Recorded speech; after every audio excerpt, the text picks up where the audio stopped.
You can record and then do you want to share screen?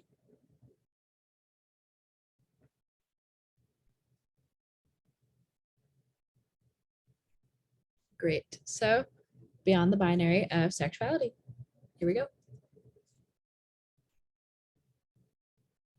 So basically what we're going to be doing today, we have a few things. So we're going to start with, we did our intro for TRZ, but you'll learn a little bit more about us, like who we are, what we do.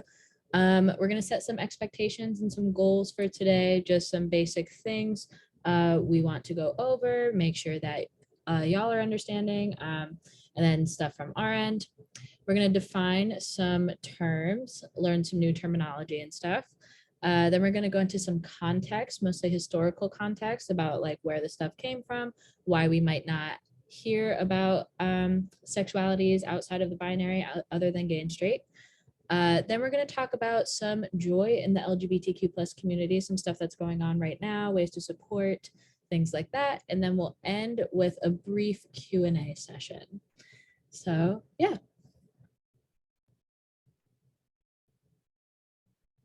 So our intro to TRZ, the Reflection Zone is an aspiring advocacy organization. So this organization of LGBTQ plus individuals is based in Litchfield County and is dedicated to providing interactive education and resources that amplify the lived experiences of the LGBTQ plus community.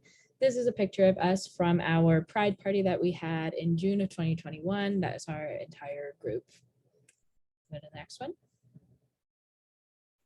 So our awareness slide, some things that we just want to say before we dive into this. We want to acknowledge that all of us in this room are white currently.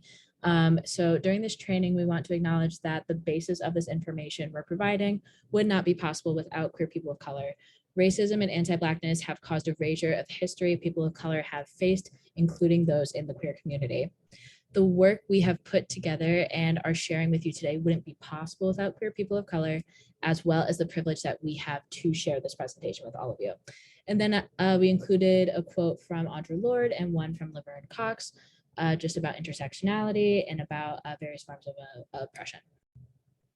We go to the next one.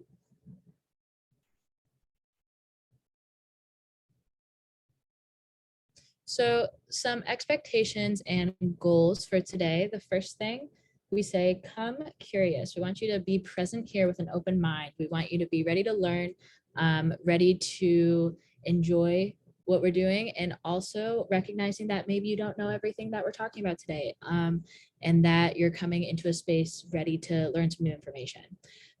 We also have an ouch and an oops. So if there's something that is said today that you feel a certain way about, that maybe hurt feelings or you think is not the best thing to say, let us know. Please tell somebody, or you can say ouch or oops and maybe ask for a correction, something like that. You can type it in the chat. You can DM one of us individually. We could go over it in the Q&A session, whatever you want to do, whatever you're comfortable with. And then we have one diva, one mic. We please ask that there are no interruptions when someone is speaking. Let them say their piece, take their time. If there are questions throughout the presentation, again, you can DM us or type them in the chat, but we'll go over them in the Q&A session later. So what can you expect to learn today? We have a more specific look on sexuality and how sexuality is specific to the individual. Different types of sexualities and their flags that are not commonly known or mentioned. This is the outside of the binary, the beyond the binary part of sexuality. And then the historical context of sexuality, why some sexualities are lesser known than others. So what is sexuality? The Google definition of sexuality is human sexuality is the way people experience and express themselves sexually. This involves biological, erotic, physical, emotional, social, or spiritual feelings and behaviors. And then we added some TRZ additions to that as well, which is sexuality is a spectrum. Your sexual orientation is only specific to you as an individual, not in terms of societal norms or values or definition or anybody around you. It's specific to you. So while in this presentation, we are going to be telling you some terms, maybe even defining some things for you, we want you to understand that you don't need to fit into that definition and those terms to identify with that orientation. These words and definitions are used to provide a language that are more common for a more common understanding of sexuality. Something that is helpful to maybe some older folks in older generations who sexuality is a very different kind of a term, a different kind of topic for them. It's just we have a common language and a common understanding of what to basically tell them, if that makes sense, how to basically explain what sexuality is, but you do not need to fit into that definition in order to identify it. So, yeah.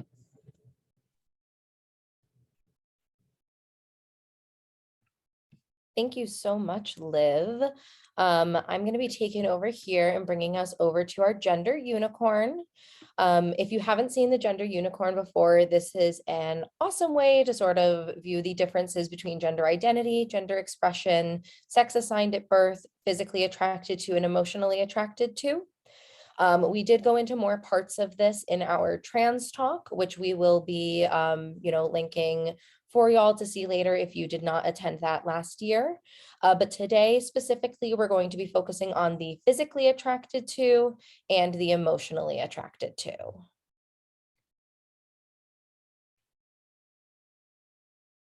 So I wanted to start off with a little question for y'all. So we're going to go through some sexualities. And if you feel comfortable just putting in the chat what you think the definition is or what you think that sexuality is, that would be great. And then we're going to go through and learn about some of them. So the first one is straight. So if you know what straight means, this includes TRZ members. You can also chat in and let us know what you think. And then we're going to go from there. The next is gay.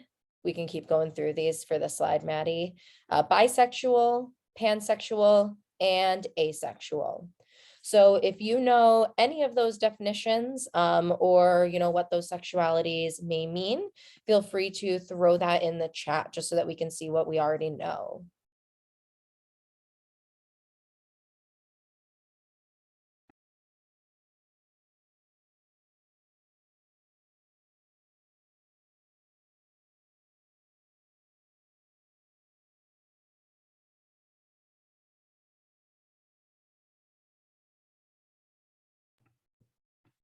Cool. So I'll just start going over some of them. There we go. I got some of them in here. Bisexual, someone of any gender being attracted to any gender. Awesome. Pansexuals being attracted to people regardless of gender. Yes, that's great. I'm pretty sure we all know what straight is, liking someone of the opposite gender, more often than not seen between cisgendered men and cisgendered women. We also have gay, which is, somebody who likes the same gender as them. And then asexual is someone who likes no gender or no people, somebody who doesn't like anyone, doesn't want to be, perceived as a sexual being. And that's totally cool. So now let's check out this next slide. And I wonder if anybody knows any of these definitions. So we have demisexual, gray sexual, omnisexual, and androsexual. So does anybody know those? It's totally fine if not.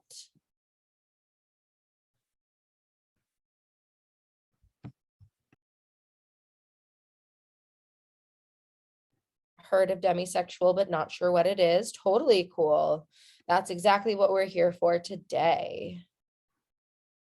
So then let's go to the next slide here. I'm sure that a lot of these have not been heard about. Yeah, thank you, Maddie. So now really, why haven't these terms been heard? A big reason why we don't hear a lot of these terms is because of stigma. People don't know what they mean. They don't know what the reasons are behind why people use them, etc. So people don't really talk about them. Same thing with homophobia and internalized homophobia. A lot of people, react certain ways when they hear terms, and even people have opinions about what they should or should not identify with on their own. So then there's the lack of education aspect. There's not a lot of trainings, a lot of ways to learn these sexualities and the differences between them. So now we're going to go into the ABCs of sexuality, and we're going to go over a bunch of sexualities that people probably haven't heard about. So let's go. First one we're going to be talking about is androsexual. Androsexual is a sexual or romantic attraction to men, males, or masculinity. And then this is the flag right next to it. Next up is asexual. That includes individuals who don't experience sexual attraction to others of any gender. And then we have the asexual flag next to us there. If you guys have any questions about these, just try and write it down. You can put it in the chat. We will go back and we will answer questions during the Q&A. But if you're nervous that you're going to forget or anything, feel free to put it in there. We're also going to be sending out this presentation with all of the definitions afterwards. So yeah, if we're going through it a little fast, you are going to get this information so that you can reference it again. So the next one is aromantic. This is a romantic orientation that describes people who experience little or no romantic attraction, regardless of sex or gender. And we have the flag here. Autosexual is someone who is sexually attracted to themselves.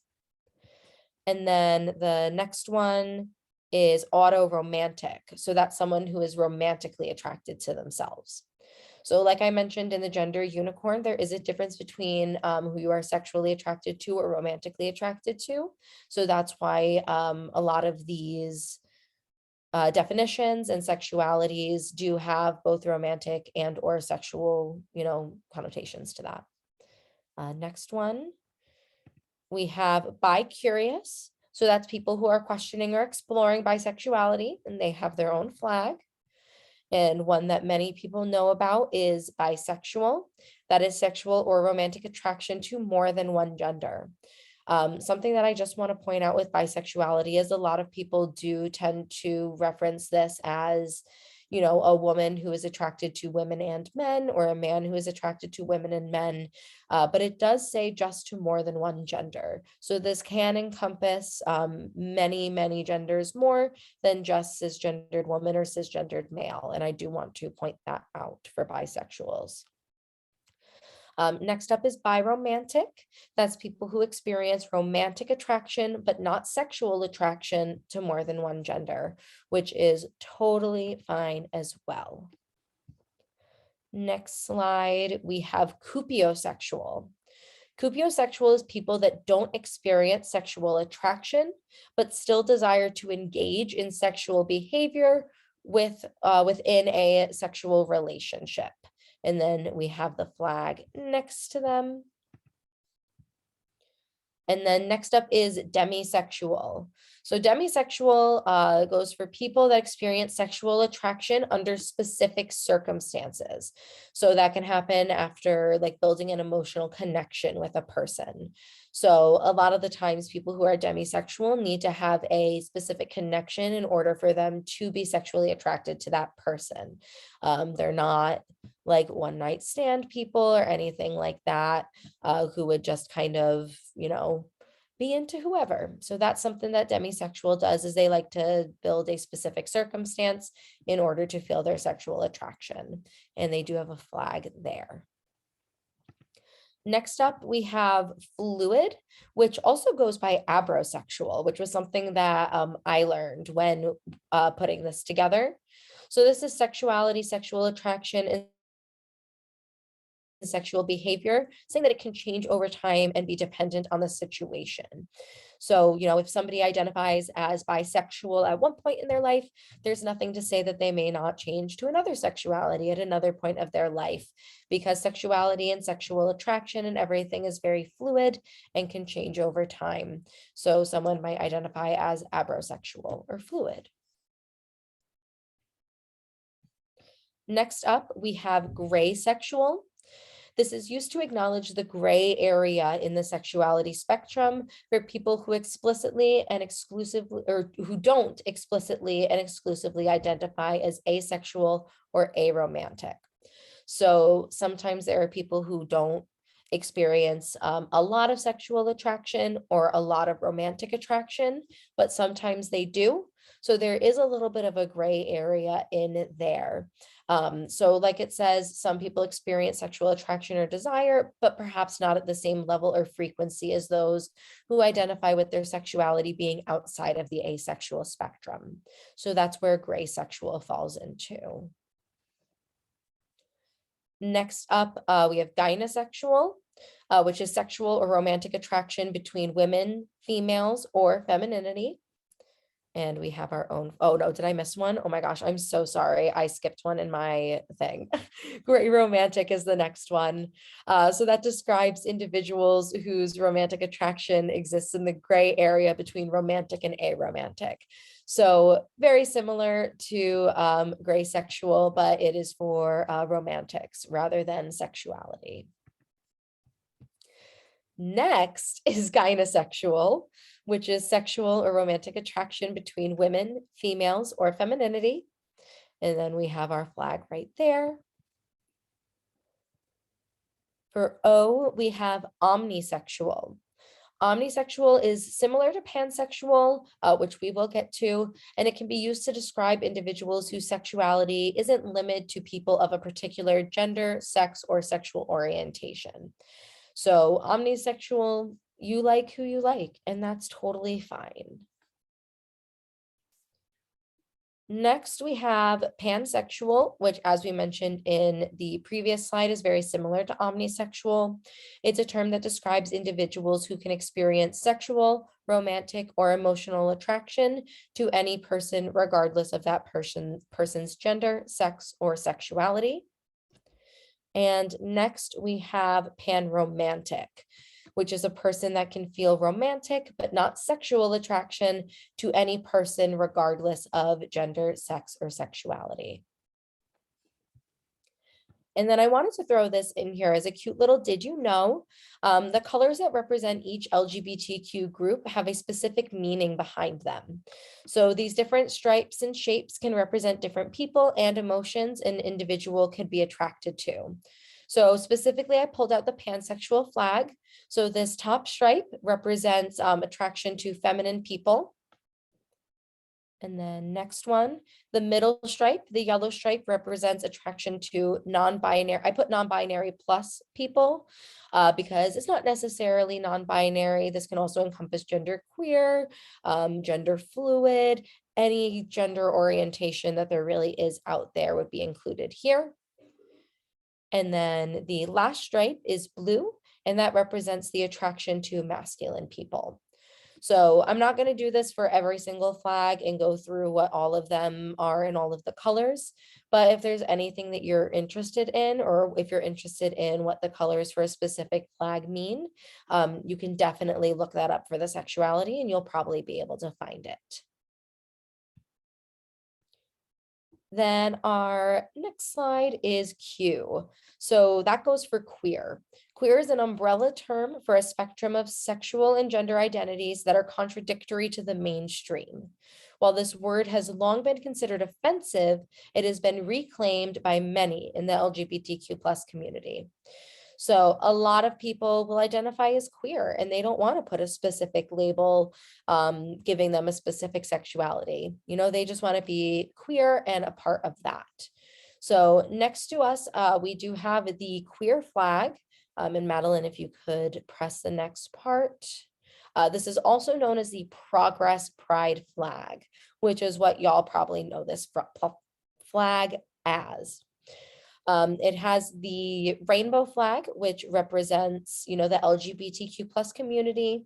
And it also includes the white, pink, and blue colors for the trans community, as well as the brown and black colors to represent the people of color who are within the LGBTQ plus community. So those are our ABCs of sexuality.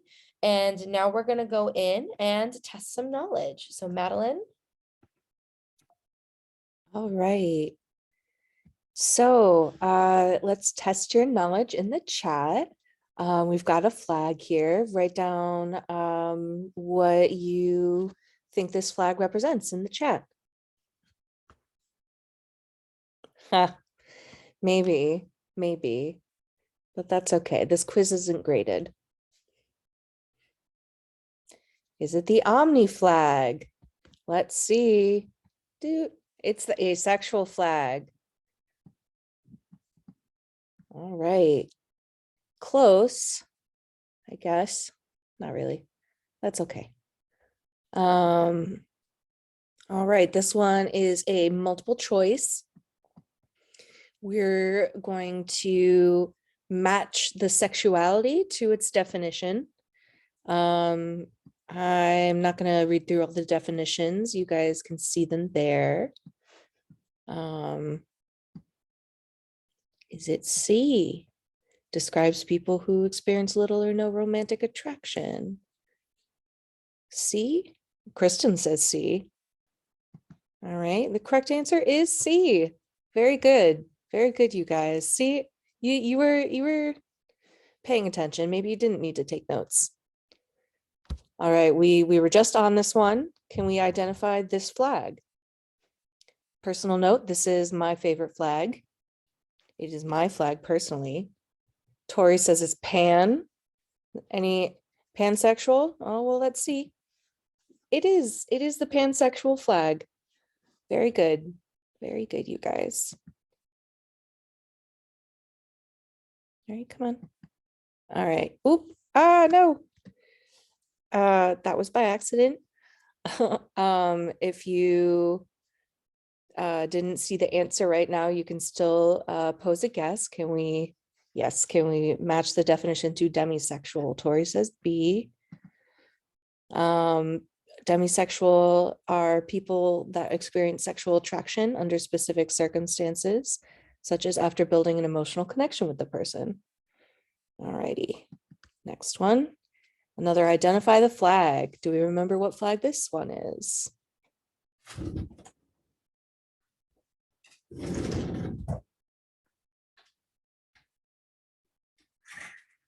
Anybody have a guess for what flag this is?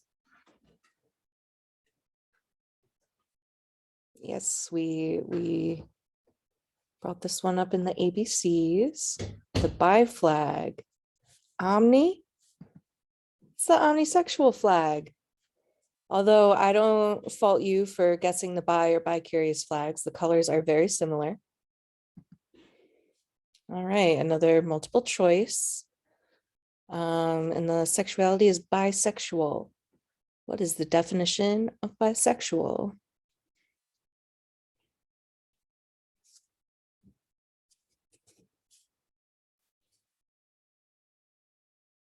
B? Could it be? Let's see. Yep, the correct answer is B. B for bisexual. Sexual or romantic attraction to more than one gender. Very good. All right, last one. Identify this flag.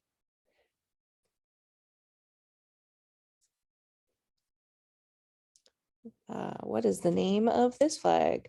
Queer, Pride, Progress. All right, is that all the answers we got? We got queer flag. Oh, the gay flag. We have queer flag, but bonus points. The official name for this flag is the Progress Pride flag. I'm sure a lot of people will recognize this flag by its official name, the Progress Pride flag. Yes, very good, Cassandra. But you know, when a person says they're queer, like this flag would encompass that identity as well. Alrighty.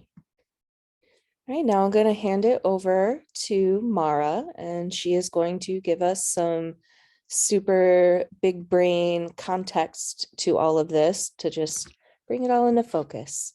All right, Mara. All right, yeah. So basically what we mean by context is kind of our why, why we are sharing this information and trying to get this out to communities, no matter where you come from. So our why is kind of driven by the consequences from not understanding, from ignorance. So discrimination is rooted in ignorance. So we can start on, kind of trying to educate people on stuff they don't know. And, why are all these different sexualities?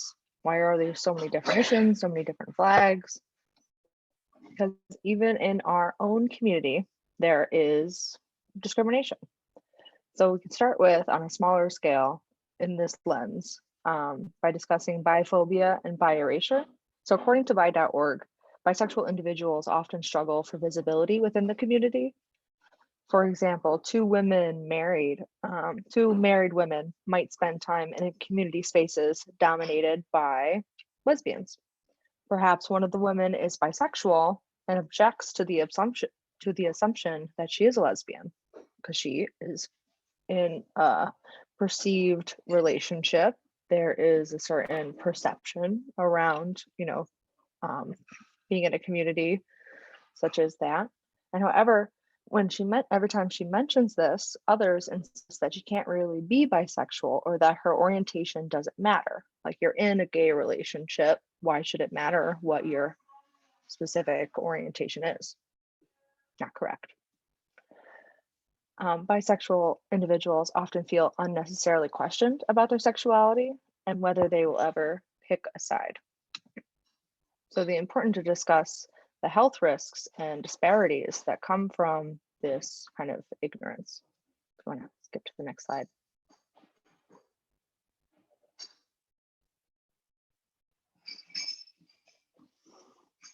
Higher rates of anxiety, depression, and other mood disorders compared to heterosexuals, lesbians, and gays.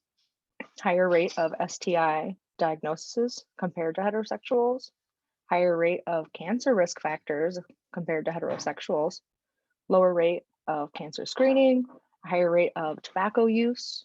It's just a lot of different things that kind of affect our mental health as well as our physical health when we're not taking care of ourselves and able to kind of find community in our identities. If you want to skip to the next slide. Now, with mental health issues, it could lead to diagnoses such as imposter syndrome. Imposter syndrome is the persistent inability to believe that one's success is deserved or has been legitimately achieved as a result of one's efforts or skills. Now, living in a world where one experiences discrimination, such as homophobia, transphobia, it can lead to having a lower self-esteem, which can lead to imposter syndrome. Members of the LGBTQ plus community are more likely to experience imposter syndrome than people who are not a part of the LGBTQ community. And this applies to all sexualities in the spectrum.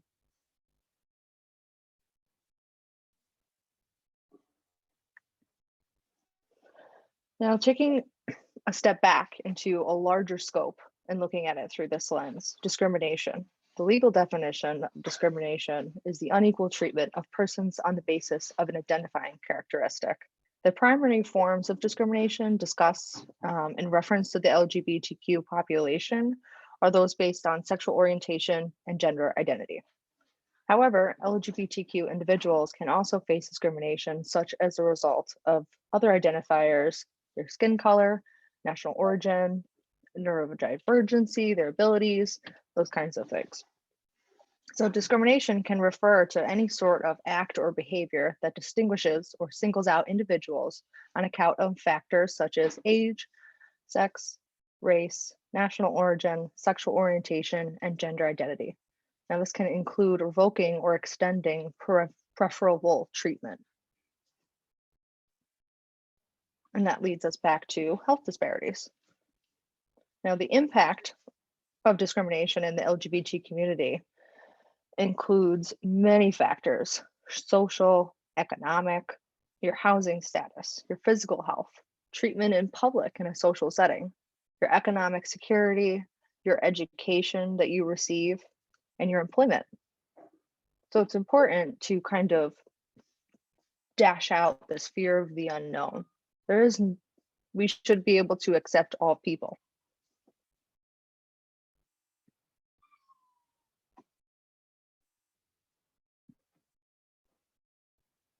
Now, these are some statistics and recent data on the health and livelihood of LGBTQ plus individuals in the US. 23 of transgender individuals in a survey reported experiencing catastrophic discrimination, which is defined as 3 or more life-disrupting events. 46% of LGBTQ plus workers are closeted in the workspace. I mean, not that it's like something that is holding me back, but I'm not really out to any of my coworkers. I mean, I work virtually, so it's like, it feels out of place to kind of bring it up in a way, because it's like, I'm in a relationship with a woman. What are they going to think of me? All those other things. And my company actively kind of works to counteract that. We're a really large national company, and they have a dedicated team to inclusivity, whether it be they did events in Black History Month, they did events in March for Women's History Month, but they also were able to tie in the LGBTQ plus community. I mean, it's amazing for such a large organization to be able to do that, and many other companies should be in putting into place those things. Now, 68.5% of LGBT, say that 10 times fast, LGBTQ plus respondents in a 2017 survey who had experienced discrimination reported a negative impact on their psychological well-being. So this is definitely going to lead us into the today. How is this affecting us today? If you can skip to the next slide. Now, the history and evolution of the language in the queer community is something that has been, there's a spotlight on it. There's this, why do they have to have all these different, different names for the different things? We're all like the same thing, but they're saying different things. Like, what does that even mean? Now, language is ever changing, and this is especially true in the LGBTQ plus community. Words, phrases, and acronyms have been evolving for decades in response to the call for more inclusive language and taking back a once persecuted identity. Because we've seen it has psychological effects, health effects, having everyone being able to identify themselves and being able to have that personal security is proven that it proves the quality of life.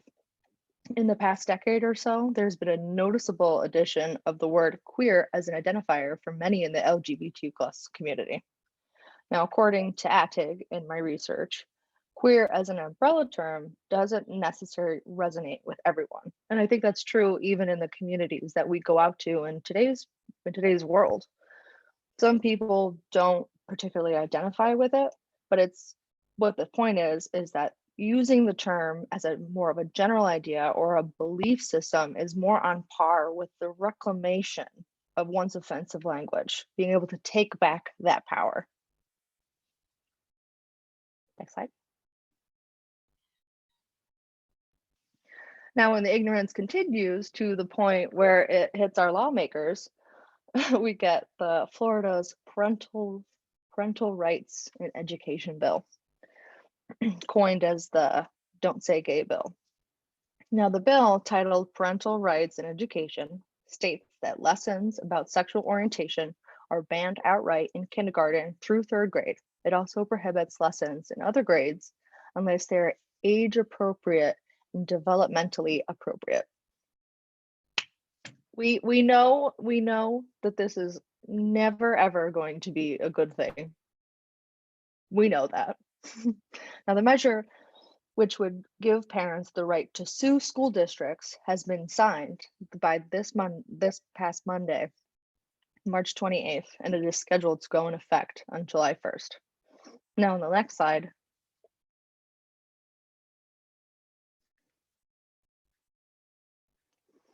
the opposition to the bill has been fierce. Democrats and LGBTQ plus supporters who have been diversively, against it, have dubbed it the Don't Say Gay bill. And they say that the law would stigmatize marginalized students and lead to bullying and attacks, more so than they already face. The bill's supporters say it strengthens parental rights by preventing teachers and school staffers from withholding information about gender issues from parents.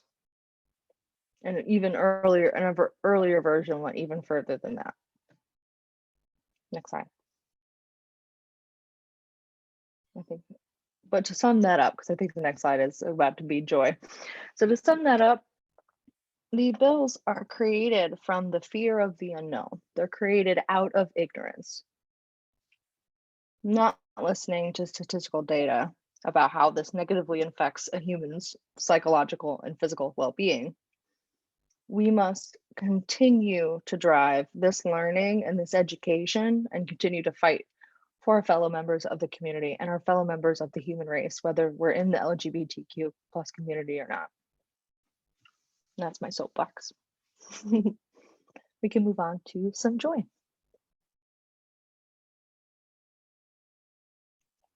Now, supporting queer youth, we have the Reflection Zone, and we specifically create family-friendly events and workshops, and we hope our information will reach people of all ages. Our email and social media is always open for those who need a helping hand. Now, specifically, we're geared toward Connecticut, and we're located in Connecticut. Now, the Connecticut State Department of Children and Families website has amazing links to a lot of different resources, and they have what they call the Safe Harbor. Sorry, I just need to take a breath. The Safe Harbor Project guarantees fair and equal treatment, services, and resources for LGBT youth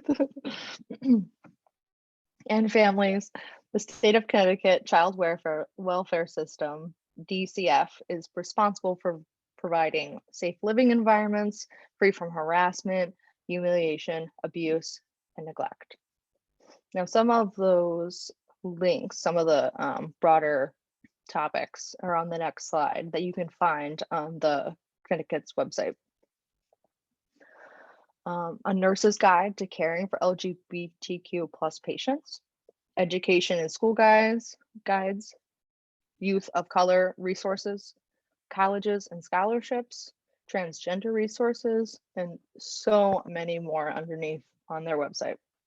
So it's a great link to share for anybody in the Connecticut area. And they will also be included in the email we send out. Now, so joy in the queer community, and let's celebrate the celebrities who are part of our community and that have representation for us in the media. Elliot Page is transgender. Drew Barrymore, who I discovered is bisexual. I did not know that. I love Drew Barrymore. Kate McKinnon, Halsey. I didn't know Demi Lovato Demi Lovato was pansexual. Kalani, Mae Whiteman, Tim Cook. So it's pretty awesome. And there's obviously a lot more too. Yeah. Awesome. Thank you so much, Mara. So that is the end of our presentation. We are going to be sending out a link to this and everything so that you can go back and review it and hear what we talked about, as well as sending out a post-workshop email. So that you have, all of this information, and so that you can get the terms that we talked about and the links that we talked about. This is a free workshop, but we do have a suggested donation of $10. Donating to us does allow us to continue offering these educational programs for free and doing different community events. We're currently in the process of planning our third Pride Party, which is going to be very exciting, happening this summer. So donations do help to fund events like that so that we can continue to put those on. We have attached our Cash App there. If anybody is able to, we would really appreciate it, but of course it is not necessary. Then we also have our social media. You can find us at our website, thereflectionzone.org. on Facebook at The Reflection Zone, Instagram at The Reflection Zone, TikTok at The Reflection Zone, and then Twitter at Reflection Zone _. I'm assuming the Reflection Zone was taken when we went to do that. So that's what we have there, and that's where you can find us. So we're going to stop recording so that we can go into our Q&A session. We want to make sure that that is just for y'all so that we can answer your questions if you have any. So thank you so much, Madeline. We can stop recording and go from there.